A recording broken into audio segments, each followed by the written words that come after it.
nom du Père et du Fils et du Saint-Esprit. Amen.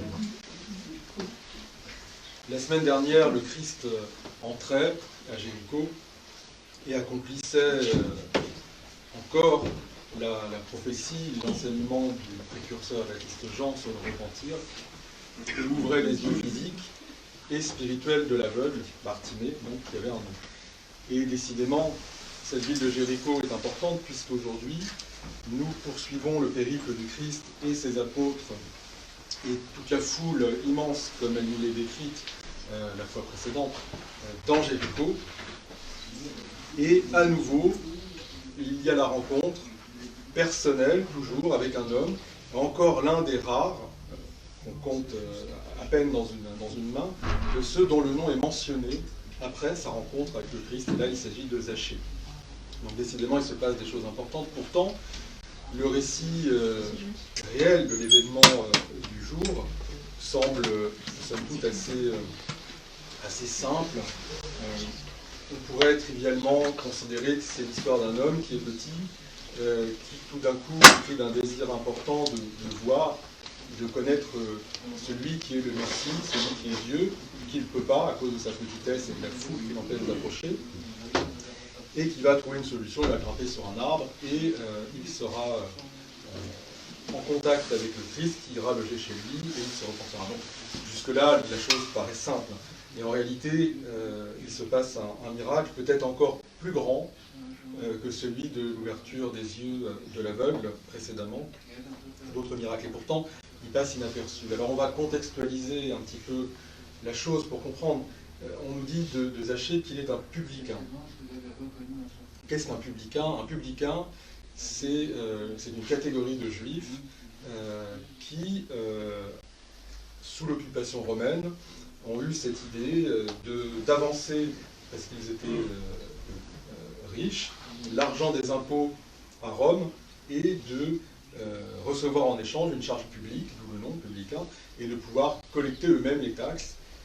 Et bien sûr, on imagine un peu l'idée derrière tout ça, c'est qu'en collectant les taxes et n'ayant plus de compte à rendre à Rome, on collectait le nombre de taxes qu'on voulait, et donc bien plus évidemment que ce qui était dû. Donc le peuple, on s'en doute, et les juifs pieux ne les portaient pas du tout dans leur cœur, parce qu'ils se faisaient maltraités, dépouillés, etc. Donc c'est quelque chose de très mal vu. Mais en plus de cela, les publicains se mettent en infraction avec la loi, puisqu'ils manipulent un argent sur lequel il y a l'image de César, qui se fait passer pour un dieu, donc qui est impur, puisque, comment on peut dire, idolâtre.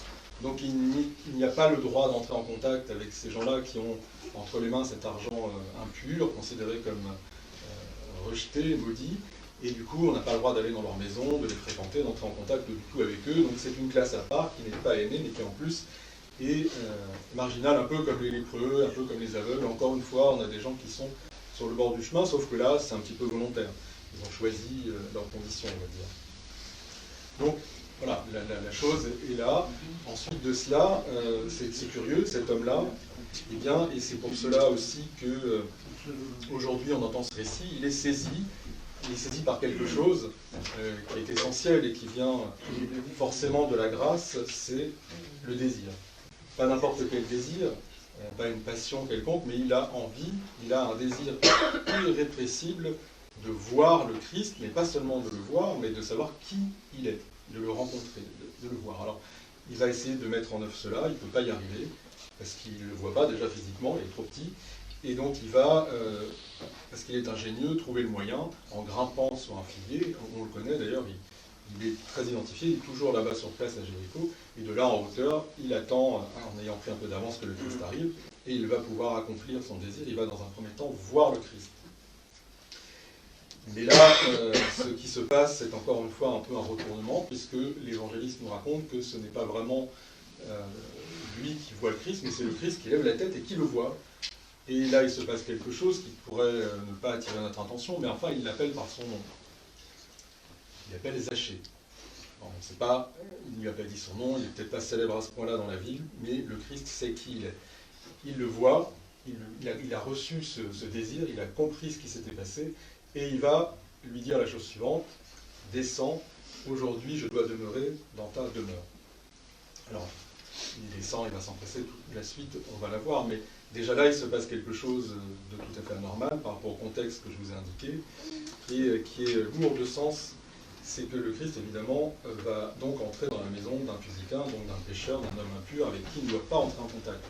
Donc ça, c'est un scandale pour ceux qui sont présents, en tout cas une partie de ceux qui sont présents, qui vont mettre en doute qui il est, parce qu'ils le suivent en se disant c'est lui le Messie, c'est le prophète, mais il n'est pas capable de savoir que celui-là, il est un pécheur, il est impur, il va chez lui, donc il n'était pas si prophète que ça. Et surtout, il y a une violation de l'attente d'une partie du peuple, conformément à la loi, qui était de dire, eh bien, le Messie, c'est celui qui accomplit la loi, mais qui la respecte à la lettre. Il ne fait pas d'erreur, il n'a pas de commerce avec les pécheurs, il n'a pas de commerce avec tout ce qui peut violer la loi, et il est là pour redonner la gloire à notre peuple, à Israël, et peut-être à chasser l'envahisseur, en tout cas à accomplir cette destinée, mais pas autre chose. Et là, donc, tout d'un coup, il se met complètement en porte-à-faux, le Christ, avec cette vision qui est là, et il va peut-être violer la loi aux yeux des pharisiens et des autres juifs. Donc ça, c'est un élément intéressant. Un mot sur la dimension qui ne doit pas nous échapper, mystique de la chose, avant de revenir à la dimension plutôt de l'œuvre de salut. Les pères, très tôt, comme d'ailleurs pour les lépreux, comme d'ailleurs pour l'aveugle de Jéricho, nous incitent à bien voir le parallèle entre notre vie intérieure, notre vie de prière et la possibilité de notre propre rencontre personnelle avec le Christ. Et l'événement le permet. Nous sommes, comme le publicain Zachée, nous sommes petits. Tout seuls, nous sommes dans l'incapacité d'apercevoir le Christ, de prendre conscience de lui. Si nous sommes animés par la grâce, par le désir de le voir, alors que devons-nous faire? Nous devons nous élever au-dessus de la foule pour l'apercevoir. Et nous savons que la foule, c'est les événements de la vie qui nous empêchent de nous intérioriser, d'aller vers Dieu. Ce sont les passions qui brouillent notre vue, qui nous empêchent d'avancer. Ce sont les pensées qui sèment la confusion, le chaos dans notre esprit, dans notre cœur, et qui nous empêchent de faire ce silence qui permet à l'Esprit Saint de venir en nous. Donc, que faire? Nous élever au-dessus de tout cela. Donc, comme lors de la bénédiction de Saint Paul dans la Divine Liturgie, le prêtre dit « Élevons nos cœurs et nous déclarons vers le Seigneur ». Voilà, c'est cela. Alors, l'escalade à l'arbre, c'est s'élever au-delà de tout cela, s'intérioriser, descendre dans son cœur. Et là, la rencontre personnelle peut avoir lieu. Le Christ nous voit et nous appelle par notre nom. C'est cela, et il propose, si nous descendons de l'arbre, de venir loger dans notre demeure. Autrement dit, eh bien, l'Esprit Saint et le nom de Jésus descend à mesure de notre humilité, donc nous redescendons dans notre cœur et il fait sa demeure, et c'est là l'état de la prière véritable. Donc, une fois de plus, nous sommes encouragés et enseignés à percevoir ce sens précis à ce moment donné, et prendre exemple sur un événement réel et te dire c'est une analogie. Ce qui s'est passé là se passe de la même manière avec nos yeux spirituels, avec notre petitesse spirituelle, et nous nous élevons par l'arbre de la prière.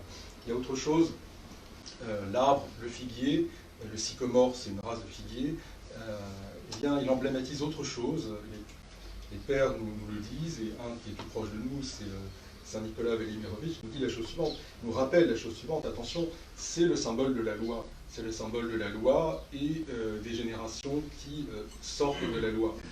Et donc, le sens est aussi à comprendre que la loi permet aussi, donc de suivre cette révélation, de s'élever jusqu'à Dieu. Mais à un moment donné, on en descend pour porter du fruit. Et quel fruit? C'est là que le miracle, peut-être qui n'est pas si visible que ça, si important, va avoir lieu. Zachée accueille le Christ dans sa demeure, et spontanément, qu'est-ce qu'il va faire? Il produit immédiatement le repentir, il s'est humilié, il l'accueille, mais pas uniquement. Rappelez-vous ce que le précurseur disait, que le Christ a repris, puisque depuis ce temps de la théophanie, Nous sommes sur cette prophétie, sur cette injonction, si nous voulons le royaume des cieux, repentez-vous, car le royaume des cieux est proche. Il y a la deuxième partie que le précurseur dit et que le Christ manifeste, et porter de dignes fruits du repentir. Zachée, le Christ ne lui demande rien. Il ne lui dit pas qu'est-ce que tu as fait, quel est ton péché, qu'est-ce que tu comptes faire pour changer, pour tourner ton cœur vers moi, vers ma grâce incrée. Il ne lui dit rien de tout cela. Spontanément, Zachée va dire, parce qu'il a conscience de sa faute, de là où il en est, voilà, Seigneur, je vais donner la moitié de mes biens aux pauvres. Déjà, pour un publicain, c'est pas mal.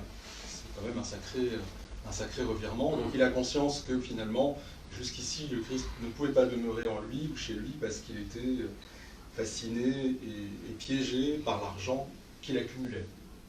Donc on se libère de cet argent et on le donne aux pauvres. Il se purifie de cette manière-là.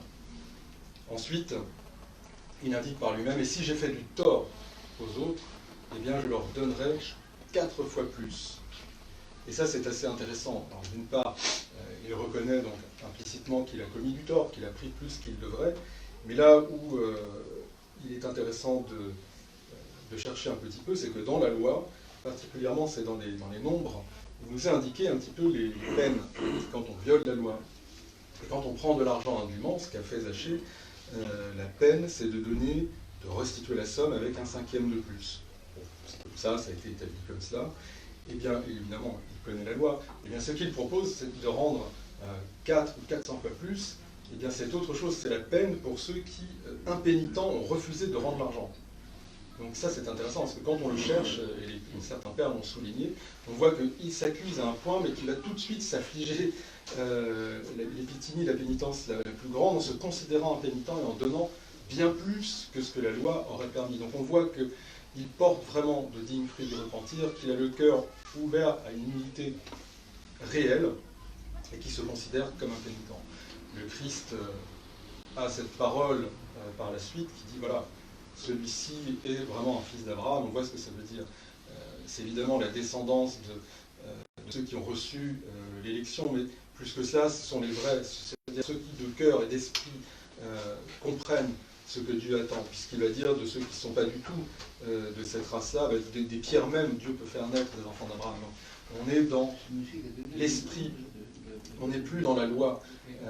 Et c'est ça qui est bouleversant. On est à peu près dans la même situation, rappelez-vous, quand le Christ est dans une autre maison et qu'une femme pécheresse, ancienne prostituée, vient et il l'autorise à lui laver les pieds. Et là, évidemment, tous se scandalisent en disant « mais c'est pas un prophète, il saurait qui elle est, il ne la laisserait pas approcher ». Et le Christ la redonne comme exemple. Et bien là, c'est pareil. Il laisse celui qui est pécheur se repentir, accomplir tout cela, et il l'indique, il le donne comme un modèle qui porte de vrais fruits de repentir, et il conclut en disant aujourd'hui, le salut est entré dans cette maison. Et il a cette phrase essentielle qui est de dire, car je ne suis pas venu pour juger, mais pour retrouver et sauver ce qui était perdu. Imaginons, vous êtes, et c'est le cas pour certains, vous êtes médecin. Donc votre vie, votre vocation, elle est de soigner. Vous arrivez dans une ville et tout d'un coup on vous remplit votre carnet de commandes, tout le monde vous appelle et tout, il faut absolument venir chez moi, voilà, j'ai besoin absolument de vous, j'ai besoin de vous voir. Chez qui vous allez aller en premier? Chez le notable de la ville qui est en parfaite santé mais qui vous invite? Probablement pas. Chez la plupart des gens qui, ça va bien, mais ont un coup de fatigue ou autre, oui, mais pas tout de suite. Ou chez ceux qui sont vraiment gravement malades.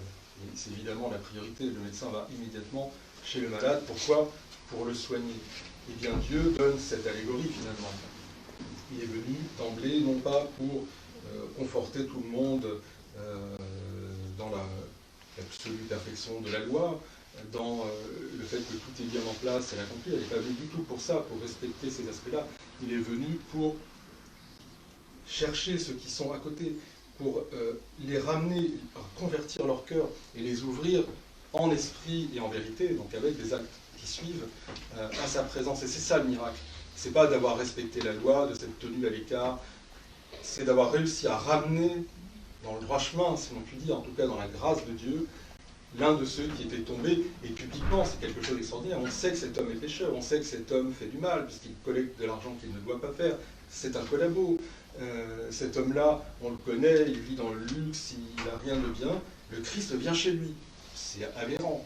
On est en déraille. On sort de ce qui était prévu. Et il le fait et qu'est-ce qui se produit? Eh bien, cet homme-là qui était dans une vie sans Dieu, eh bien, tout d'un coup, rend grâce au Christ et surtout accomplit ce que le Christ dit. Il se repent, il se confesse, il fait preuve d'humilité, il manifeste par la bienveillance et la charité ce qu'il a accompli. Et voilà, ça c'est une preuve, ça c'est un miracle qui passe un peu sous les radars, mais ça c'est hors du commun. Il a accompli cela en ne respectant pas ce que les autres attendaient de lui dans la loi, mais il a accompli cela. Et on voit cet homme qui n'avait rien du tout pour en arriver là, devenir l'un des disciples, l'un des apôtres, l'un de ceux qui va suivre, et qui aura d'ailleurs des charges, puisque l'histoire nous dit après qu'il devient évêque. Donc c'est quand même quelque chose de tout à fait extraordinaire, de tout à fait hors du commun.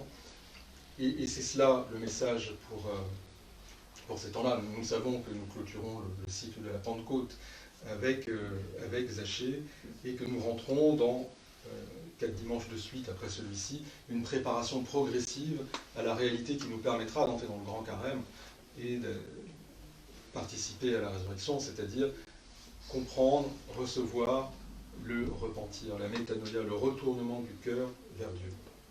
Et là nous avons le premier point qui est le désir et aussi l'accomplissement, une fois pour toutes, du repentir et de justes actes qui vont avec. Le désir, mais encore autre chose qui nous est montré, tout comme pour l'aveugle, tout comme pour les lépreux, c'est la manière dont Dieu agit, dont le Christ agit, c'est celle de la synergie. Oui, au départ, il y a le désir de l'homme de s'approcher de Dieu, il y a le chemin que l'homme fait qui va être de s'élever, de grimper à l'arbre, de trouver moyen de se faire entendre et de se faire voir de Dieu. Et une fois que ce chemin est fait, Dieu parcourt l'autre partie du chemin. Il voit, il parle, il accomplit le miracle, et il donne avec miséricorde, sans concession, il rattrape la brebis perdue. Et voilà, ça c'est la méthodologie qui est celle de Dieu, qui doit être la nôtre, parce que personne ne fera la moitié du chemin pour y arriver. Et voilà ce qui doit s'enflammer dans nos cœurs aujourd'hui, et nous devons nous sentir comme le petit Zachée, exactement comme le petit Zachée, rentrer dans cette même humilité, nous élever, et manifester les dignes fruits du repentir. Et à notre Dieu soit honneur et gloire pour les siècles des siècles. Amen.